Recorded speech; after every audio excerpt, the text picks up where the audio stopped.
Next is Jessica. She's going to talk to us about mass spectrometry. So my work with the Future Faculty GSI program has really been introducing natives mass spectrometry to undergraduates in a biochemical analysis lab. And I've been doing this work with my PI, Dr. Brandon Rudlow.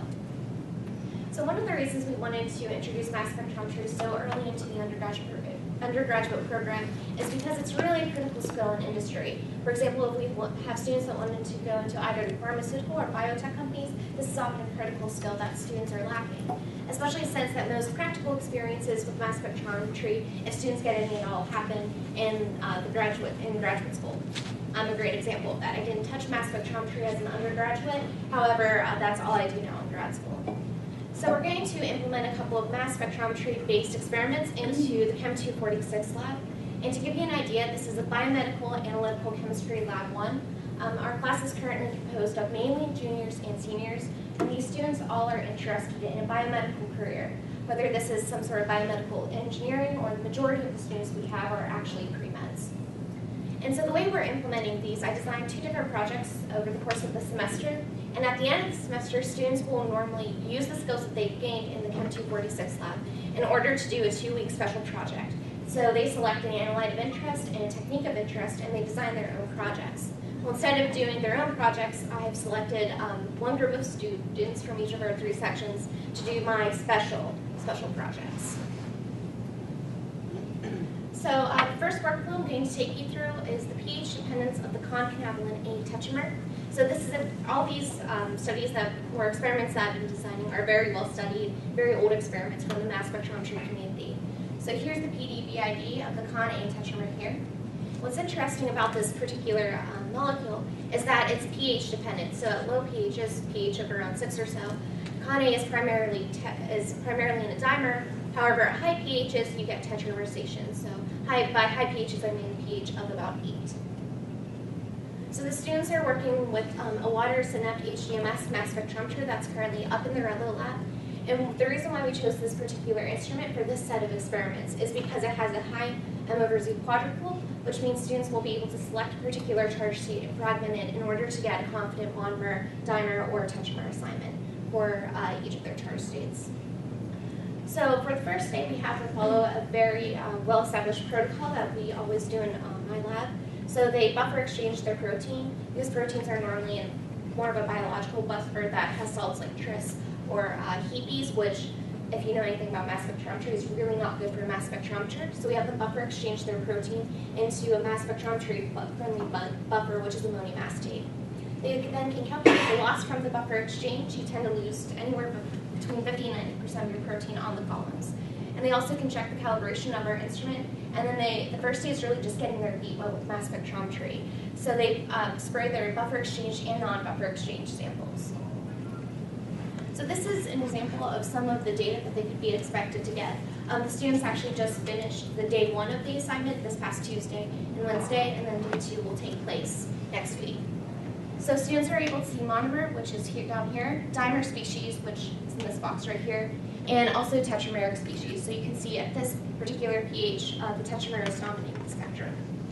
And then the students will calculate the percent of tetramer over the entire ion intensities and plot that against pH to get a calibration curve.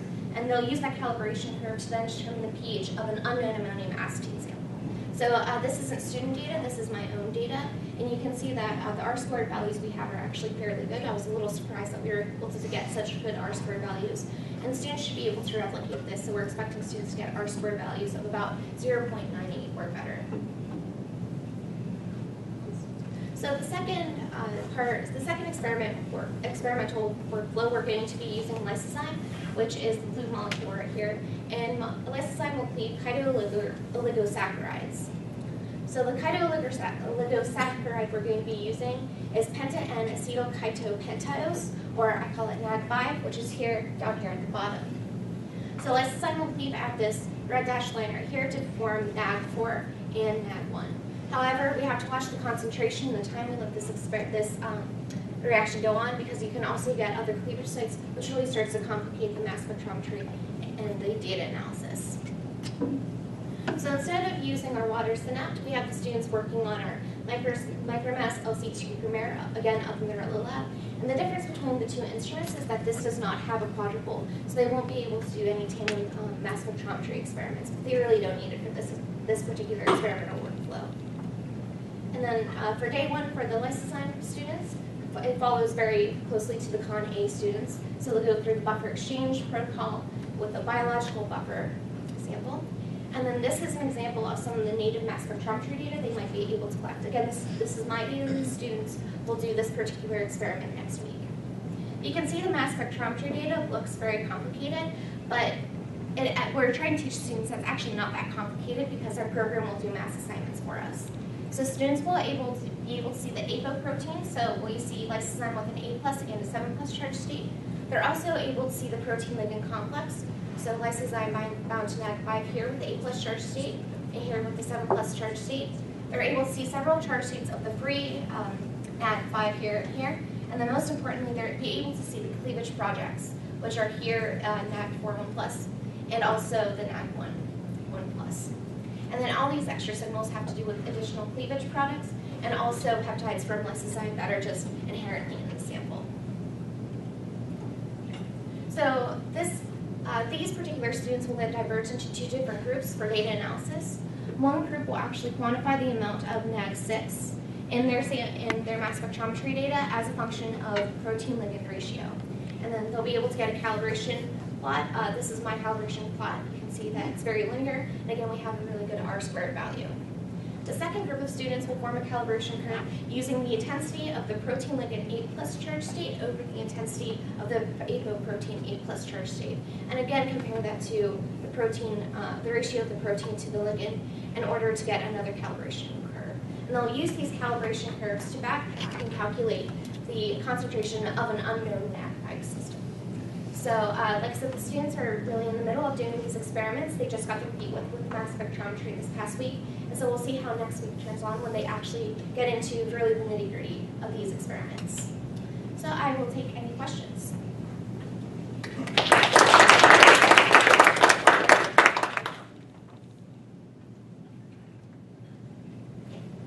How do you what kind of constraints do you have to put in order to have the students design their own experiments to help them do something that's going to be productive but is also authentic? Yeah, so what we have them do typically is we have them look through different papers. Dr. Rutlow has a listing of a couple different constraints, so you have to use equipment that's able to be in the lab.